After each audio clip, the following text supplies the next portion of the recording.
Until populations develop sufficient immunity to curb virus transmission, waves of infection are likely to continue.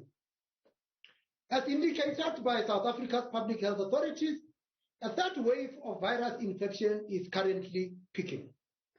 Additionally, by raising uncertainty and reducing investor confidence, the recent unrest in parts of the country is likely to slow our ongoing recovery. Lockdowns and other restrictive measures that remain in place in a number of countries will continue to weigh on economic activity, particularly in sectors dependent on close contact such as travel, tourism, hospitality, and leisure. The International Monetary Fund's April forecast for global gross domestic product for 2021 is 6% and will be updated later this month. The SAP's forecast for global growth in 2021 now sits at 6.1%. For 2022, we expect global growth of 4.4% and 3.4% in 2023. Recoveries in emerging markets and developing countries are expected to lag those in advanced economies, in large part due to slower pace of vaccination. Although policy settings in advanced economies remain accommodative, the spread of the Delta variant, higher global inflation, and uncertainty about the normalization path for interest rates continue to cause financial market and capital flow volatility. This is reflected in persistent risk aversion, especially towards emerging market economies that fail to take advantage of improved global prospects or run large macroeconomic imbalances. The domestic economy grew by 4.6% in the first quarter of 2021, much stronger than the 2.7% expected at the time of our May meeting. That outcome reflected better sectoral growth performances and robust terms of trade. Commodity prices have remained high, sustaining income gains despite higher oil prices. However, recent unrest and economic damage could have lasting effects on investor confidence and job creation. We estimate the unrest to have fully negated the better growth results from the first quarter, resulting in an unchanged estimate of 4.2% for growth in 2021. The direct and indirect costs of recent events will likely further slow South Africa's economic recovery. Although some sectors, notably mining and manufacturing, have largely recovered to pre-pandemic levels, production remains muted in sectors harder hit by the pandemic and in regions now affected by the unrest. The bank's investment forecast was revised up for this year, but remains constrained. Household spending is still expected to be healthy, in line with better than expected salaries and wages, rising asset prices, and low interest rates. GDP is expected to grow by 2.3% in 2022 and by 2.4% in 2023, unchanged since the May meeting. Overall, and after revisions, the risks to the medium-term domestic growth outlook are assessed to be balanced. High export prices, stronger household incomes, and a somewhat better investment outlook are backed up by generally supportive global conditions despite ongoing financial volatility. Recent events in the country, their impact on vaccinations, a longer than expected lockdown, limited energy supply, and policy uncertainty pose downside risks to growth. The current account surplus remains substantial and reflects good growth and higher prices for exports, still moderate prices for imported oil, and slowly reviving demand for imported consumer and investment goods. This surplus is expected to give way to a modest current account deficit by next year as exports slow and imports accelerate. Although financing conditions have improved and fiscal risk has eased, the yield curve for rand-denominated bonds remains steep. Long bond yields have returned to pre-pandemic levels of around 9% on 10-year bonds. The generally favorable global conditions and strong commodity export prices have kept the currency close to its long-run equilibrium level, with a year-to-date appreciation of 4% on a trade-weighted basis. Since the May meeting, the rand has depreciated by 0.5% on a trade-weighted basis. The implied starting point for the rand forecast is 14 rands 40 cents to the US dollar, compared with 14 rands 46 at the time of the previous meeting.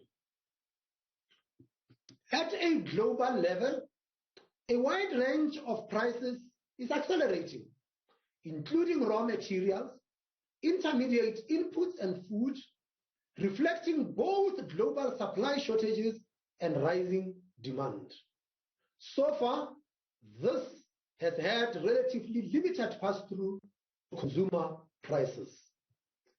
Our estimate for inflation in the G3 economies was revised slightly higher for 2021 to 2.2% and lower in the outer years. Oil prices are revised up, and petrol price inflation is sharply higher at 15.3%. Local electricity prices are unchanged at 10.6%.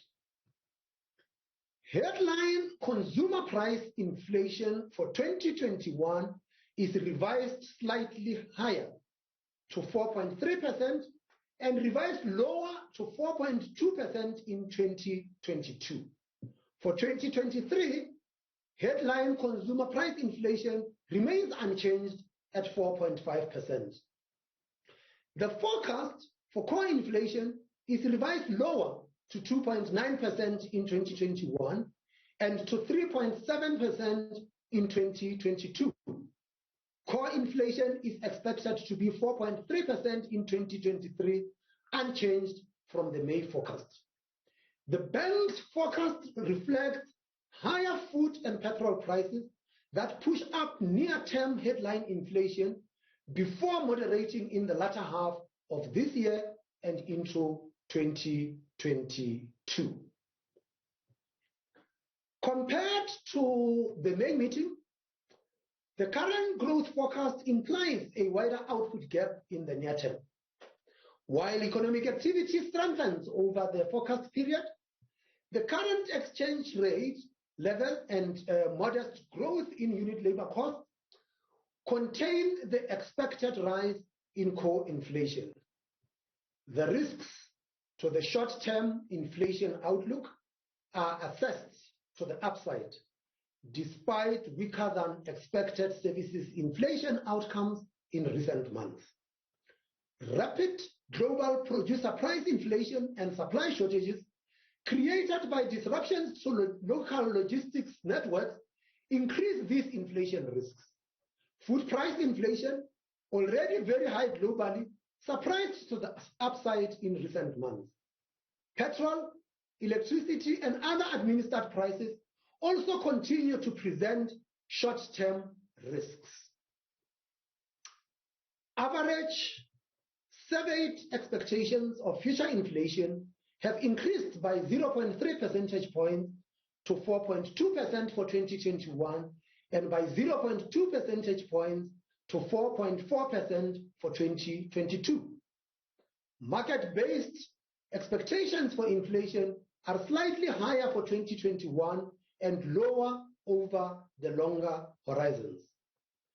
Given the medium and long-term projections set out above, a weaker currency, higher domestic import tariffs, and escalating wage demand present longer-term upside risks to the inflation forecast. Despite higher inflation expectations and continued upside risks, the committee expects inflation to be contained in 2021 and 2022 before rising to around the midpoint of the inflation target range in 2023. Against this backdrop, the MPC decided to keep rates unchanged at 3.5% per annum. The decision was unanimous.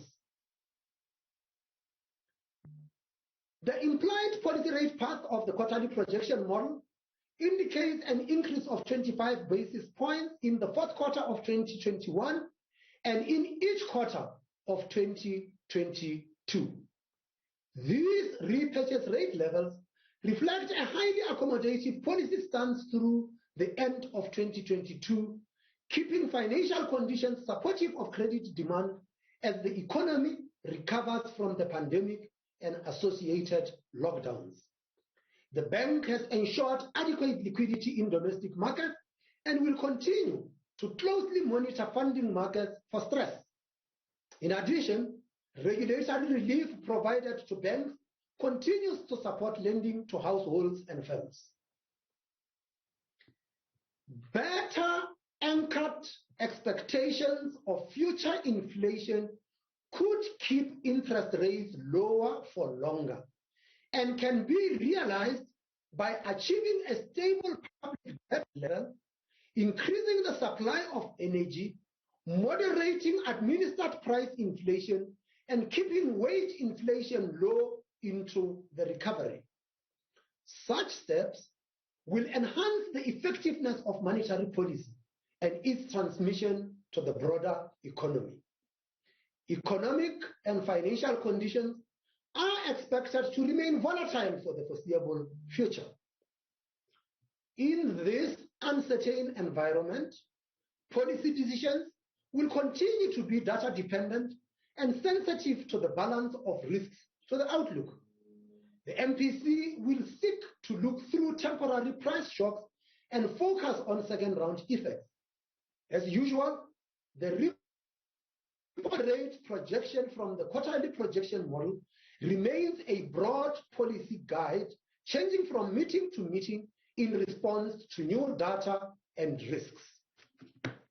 This concludes our statement, and we will now turn to the media for any questions that you might have.